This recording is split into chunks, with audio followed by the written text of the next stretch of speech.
If your chorus doesn't feel bigger than the verse, it's usually not a mixing problem.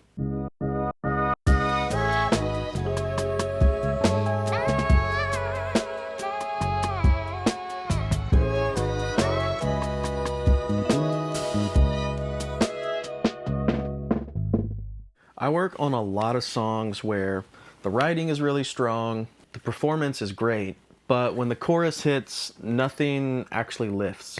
And most of the time, it's not because the producer did something wrong. It's just a few arrangement or energy decisions that never fully get addressed. The biggest one by far is that the chorus isn't different enough from the verse. So emotionally, nothing really feels like it changes. A chorus lift usually comes from contrast, not volume.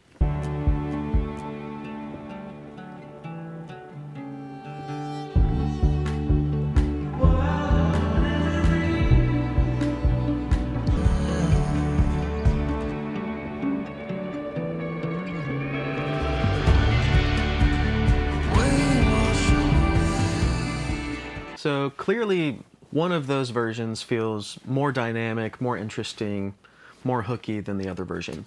And that's not to say the first version is bad. I think the first version is awesome. It's just a few decisions that bring emotional interest to the chorus. You feel one way in the verse, and you want to feel a different way in the chorus, instead of just kind of this monotone ride through the whole song.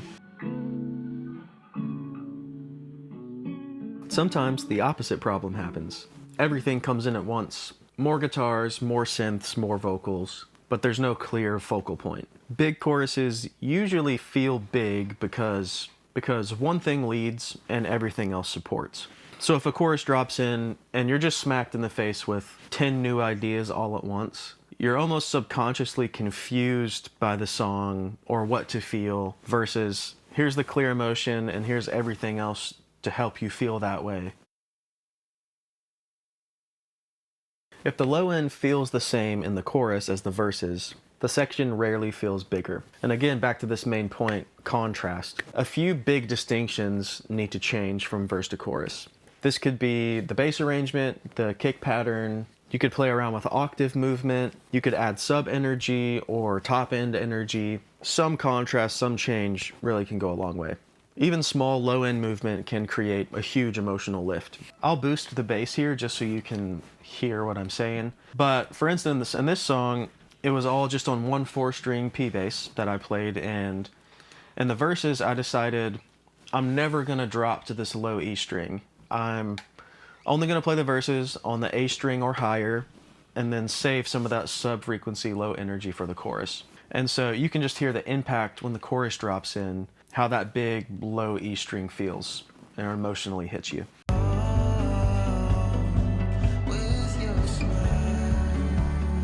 Nice mid-range bass.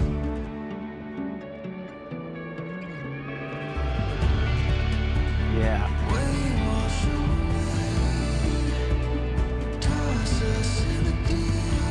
So when that bass drops in on the chorus, you almost feel like it's making a statement, like we are home. And I feel like that's just a really subtle, kind of subconscious way to make the chorus stand out.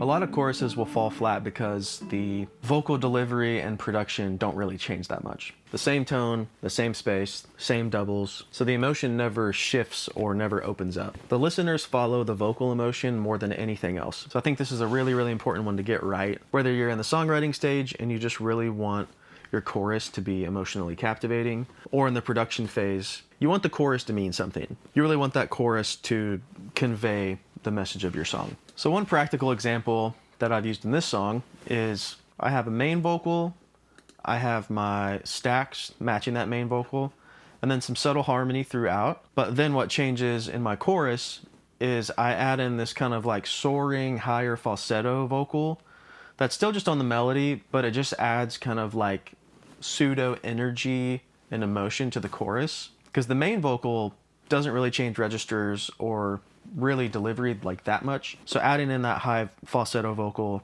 really just helps open things up.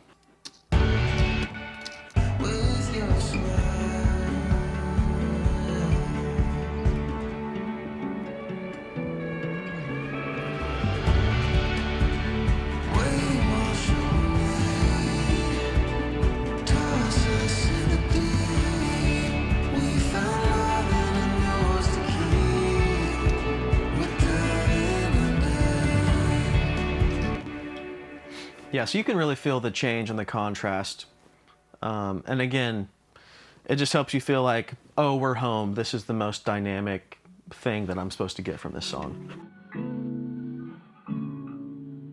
The chorus can fall flat if there's no moment of impact when the chorus hits. So this could be a down moment, one bar before the chorus hits, things just kind of die off, or this could be a dynamic fill to let you know, okay, like here we go, we're ramping up. This could be done with cymbal swells, a cool riff to lead into the vocal melody, all sorts of different things. One way that I do this, like all the time, it's like we hit the end of a verse or the end of the bridge, we're about to ramp up into the chorus. I just want things to kind of like breathe for one little second.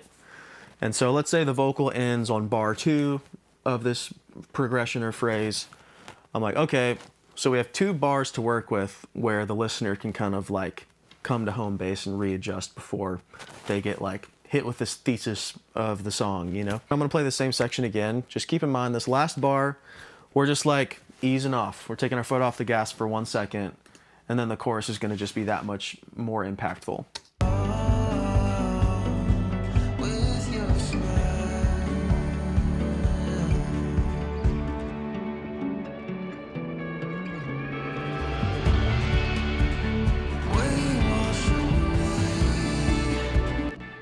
So you can see there, most practical ways I can say it. I had the bass drop out, the bass drum fully ended, my shakers and stuff stopped, the acoustic stopped, but we didn't go to 0.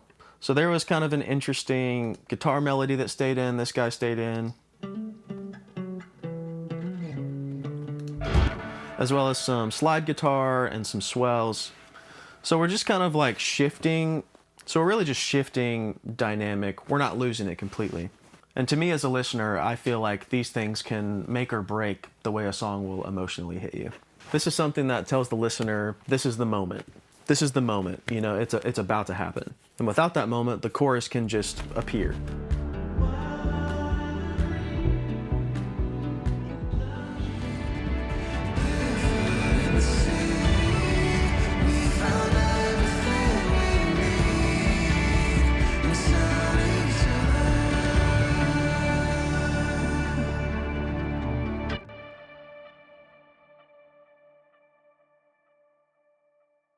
Well, hey, if you want more breakdowns like this, real production decisions that actually change how the song feels, that's what my channel is all about. In the next video, I'm gonna walk through a full session breakdown from a verse to chorus lift. So you can really see this happening in real time. But I'll see you there. Peace.